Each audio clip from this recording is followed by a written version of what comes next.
How do you even start this conversation? How do you try to explain what makes explaining have sense to begin with? That permeating coat of magic paint that inundates the cephalic cavities with the self, witnessing the environment bloom into existence just for us to acknowledge. The light cast upon dead things to bring them to life in full color display, exploding the senses with information. It is worth noting that this is but a thought experiment. We're deep within the realm of the hypothetical here, but there's plenty of room for holes to be poked. But after all, how fun is it to jump into such complicated themes without a bit of the good old cognitive self-indulgence? I trust you will take it as such, and come to your own conclusions by the end of this interaction. Without further ado, let's crawl into the spider's nest, shall we? The brightest of our intellectuals have attempted to tackle this ancient mystery with beautifully arranged works of epistemological proficiency, delighting us with their eloquence and wisdom, but ultimately leaving us with no answers at best, and breeding with countless more questions at worst. Trying to explain that which will seem implausible, if not for the fact that it's actively happened while we acquire such realizations. Clusters of matter, aware of themselves and their place in the space-time they inhabit. The hard problem of consciousness, they call it. The understatement of the human era. The relationship and interactions between the subject and the material surrounding objects is what constitutes reality. But the specific nature of said relationship and interactions is nothing but speculation. Ignoramus et ignorabimus. Does the object and material world create the subject, or does the subject create the object through perception of the qualia? This is a millennial debate that seems nowhere to be resolved. For the physicalist, there is an intricate set of interactions of tangible matter, governed by the laws of nature. Cells, electromagnetic pulses, molecules, and atoms, bringing the self to fruition as an epiphenomena of material processes. Sensorial perception and quantifiable information. On the other hand, the dualist will argue that consciousness of the self is exogenous to the aforementioned equation, affected by, but not created by such interactions. An independent being brought to existence by a non-material substance, an essence that cannot be located in time and space, and instead transcends the limits of the material realm. Some believe there's some sort of a quantum antenna, microtubular structures in our brains precisely arranged in our neurons, tuning in the conscious signals like a musical orchestra of sympathetic coherence, while others will say it's some sort of an inconceivably advanced computational scheme creating vast arrays of interconnected data. Some say it's but an electrochemical dance of signals and oscillations between the neurons. Countless conscious minds trying to untangle the mystery of their own manifestation. We can go on forever, delving on the minds of such geniuses, their grandiose theories and enunciates, but for the sake of our own sanity, we will call it the calibration. However this calibration happens, we will all agree that at the most fundamental level, consciousness is a mechanism that allows the body to perceive its whereabouts in a specific time and location. An everlasting state of alert, which sets in motion a myriad of senses for the subject to interact with the surrounding objects, avoiding death by being preyed upon, while praying for its own in return, and finding a suitable partner to mate and reproduce, through both awareness, the state of being awake and alert, and arousal, being reactive to the stimuli of our environment. The two building blocks of consciousness. A self-preservation program determined by your genetic biological information and mimetic cultural information. Emotions, fears, pain, pleasure, all but manifestations of such mechanisms, driving your meat mannequin through life, with the sole purpose of planting your seed, propagating the human species as a single surviving entity, transcending your finality, your genetic information outliving you, ensuring your permanence beyond that point when your life extinguishes.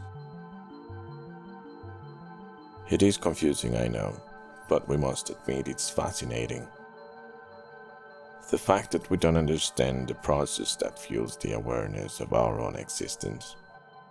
However, we have all agreed to one common assumption. Consciousness is manifested on the brain.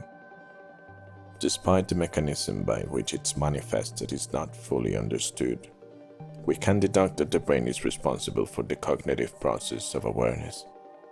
Due to the evident effects that meddling with the brain neurochemical activity and synapse have in our conscious states. Let's take anesthesia for example.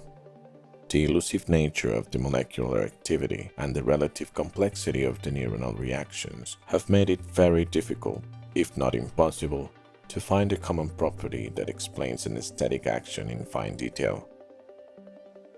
As shocking of a realization as this can be, we administer an agent that temporarily neutralizes our consciousness, while not even understanding how it really works.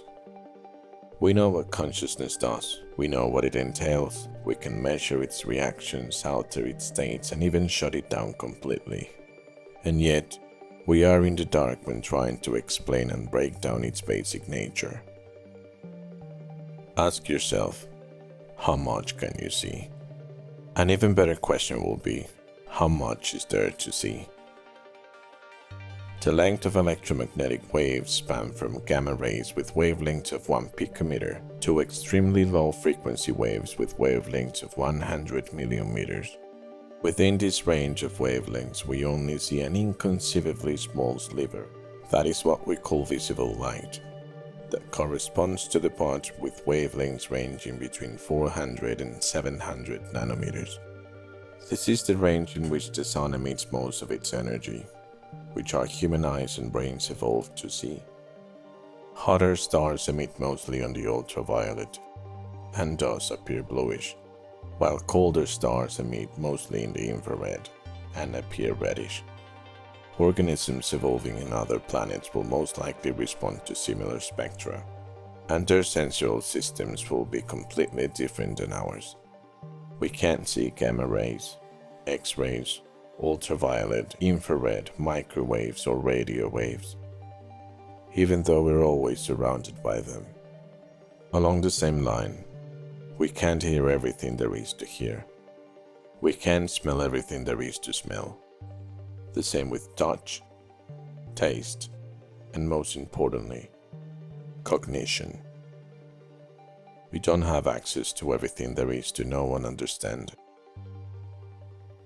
The precisely calibrated nature of perception enables one to perceive only a small range of reality and information, dismissing that which our primitive brains deemed unnecessary. This calibration will be determined by both your genetic buildup and cultural upbringing. Since the first spark fires a chain reaction, your neural synaptic genesis, billions of fibers precisely threaded on your brain, forming a labyrinthine microcosm containing trillions of neural connections, a basic frame to be filled and molded into what you'll eventually come to be, fine-tuned by personal empirical experience. Every single bit of input shapes the reaction to the next one, and then the one after that. This calibration will change and evolve as you grow and accumulate experience. This is the base of your subjective reality. No one can perceive information or qualia the same way that you do, not even yourself.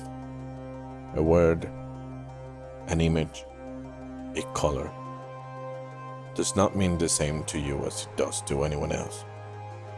It doesn't even represent the same to the you from a different time. Time changes how you see things, their size, value, and meaning, but things remain the same. The object doesn't change. It is you and your appreciation of them. You can't see things like you used to years or even months ago. The changes can be a subtle evolution or an abrupt traumatic event. This will modify your perception of reality and forever change how you react and perceive things. You are effectively changing who you are based on the experiences you are subject to. Every second of your life changing you, your soul, your personality, from birth to death and every second in between. Since the first time you open your eyes, violently awakened by a lightning bolt of chemicals and electricity, a rainbow of informational input and sensory overload welcoming you to a new world, until you calmly take your last breath and close your eyes for the last time. Everything in between, a lifetime of experiences, memories, thoughts and feelings. Your life, that is your reality, powered by your consciousness. Nothing exists beyond your perception. Whatever lays beyond is for you to find out when the time inevitably comes around.